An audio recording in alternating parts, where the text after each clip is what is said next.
it was the Europeans and the Americans who put the last packaging of, the what we learned about politics, governance, history, sociology. But I just want to start my presentation by saying that, how we define and package Western knowledge or European knowledge must be properly examined. So, Ethiopia, but some of the speakers have highlighted that, most of the higher education, most of the universities in the 50s were very small. They were mostly very European. Even the staff, the curriculum was very European. The quality was, I agree with all of you that it was better. The quality was better. It was very elitist. It was not just it didn't have a strong element of equity. In Ethiopia, for example, in 1992, the population of Ethiopia was about 55 million, and there were only two state universities with, they admitted about 1,500 students a year. That was a very, very small number. In the past 20 years, we saw unprecedented expansion of higher education in Ethiopia. We now have 50 universities. These are massive, massive universities, most of them with their own, the medical faculties, engineering faculties, health science faculties, agricultural colleges. They're very massive with new programs. And if you look at it, education was not just seen as a knowledge production process in a way. Because Ethiopia, as you know, is an empire state.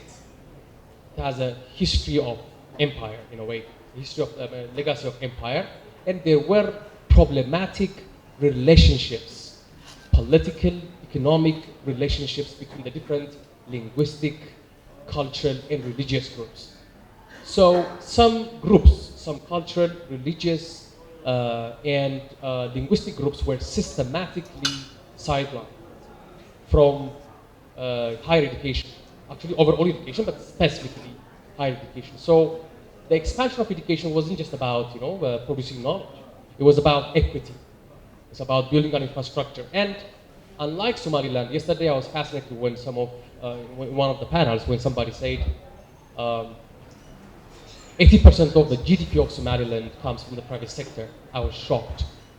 Because in Ethiopia, everything is owned by the state. The state is king. The state is everything.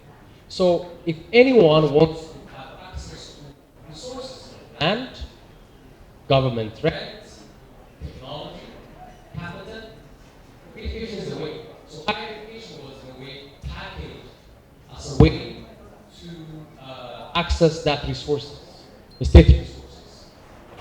And the last 20 years, going on the state also significantly expanded.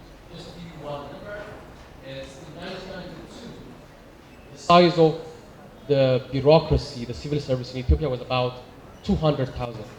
Now 2.2 million. So it expanded tenfold. So the best way to get access to that was higher education. So it came in a way, one informed another. Expansion of the state demanded the universities, and the universities also informed the expansion of higher education. So in a way, it has become a license to state resources and state power, and it has significantly also helped in the expansion of the urbanization drive in Ethiopia. As you can imagine, 50 universities, I'm just talking about universities. Some of them have like 10 colleges in different campuses.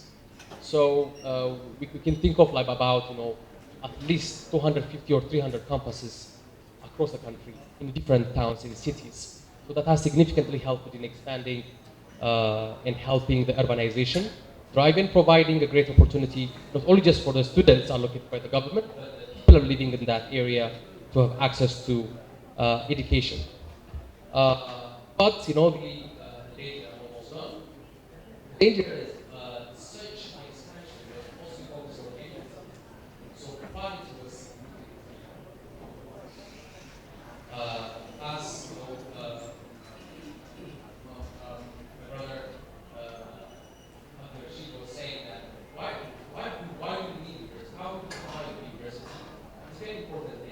The way the government saw it was a way to ensure equity and inclusion, not necessarily providing the best minds of society.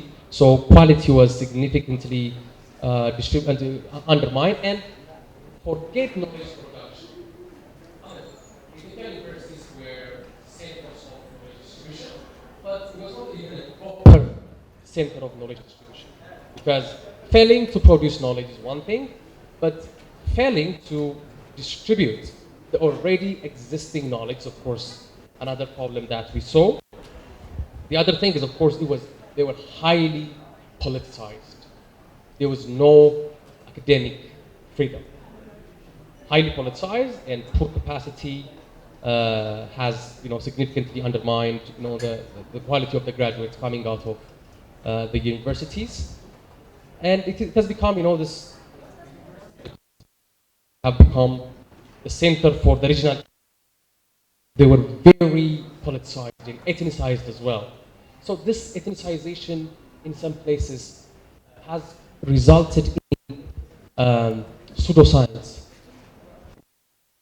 Especially that's why we have to be very, very cautious talking about local knowledge, but we have to have a rigorous methodology or process to produce and disseminate local knowledge, because romanticization of the past, glorification of our culture and our history may result in a very knowledge nationalism. And we're witnessing knowledge nationalism where people claim things that cannot be scientifically proven in a way, especially scientific. I mean, I'm not talking about humanities or social sciences, even on material science. People start making ludicrous claims, history and identity, and such kind of rejection of Western knowledge, rejection of I agree with I was really fascinated and enlightened by the presentation by Dr. Abdi Rashid. Yes, we cannot escape the political economy of knowledge production, the global production, but at the same time, the counter to the global economy, the repressive political economy of knowledge production at the global level is not pseudoscience.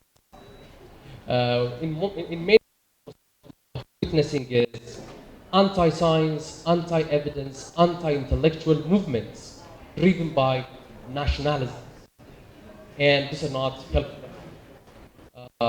And of course, there's a very, very poor capacity and resources for scientific research, and poor linkage between research and policy and research and industry. Even the kind of research that we do, they are not properly implemented and they are not taken seriously by the state. And all of you raised the issue of language. It is very, very important. We cannot skip that. Of course, we shouldn't gauge the knowledge of a single person by their understanding of the English language. We cannot, and we should not. But at the same time, we cannot deny the fact that the global body of knowledge is mostly restored and reserved in that language. So it's a hegemonic language. So the problem with the Ethiopian university system is, first, we're not producing enough knowledge or quality knowledge in our local languages. It could be in Amharic, Afan Oromo, or Afsoma. We're not producing enough knowledge in these languages. Or we don't have a robust translation where it can quickly and properly translate major advances, new knowledge in different sectors. And the last problem is we're not providing good English lessons for our students.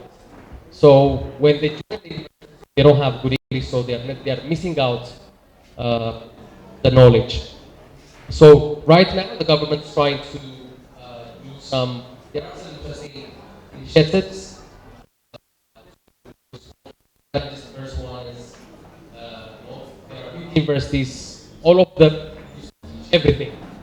Now there is an attempt by the Ministry of Education to create centers of excellence for the different faculties in areas, and there's also of these challenges and the focus on research and knowledge production, focus on community service, and trying to produce curriculum based on the local realities of the universities and the surrounding environment. I'll stop here.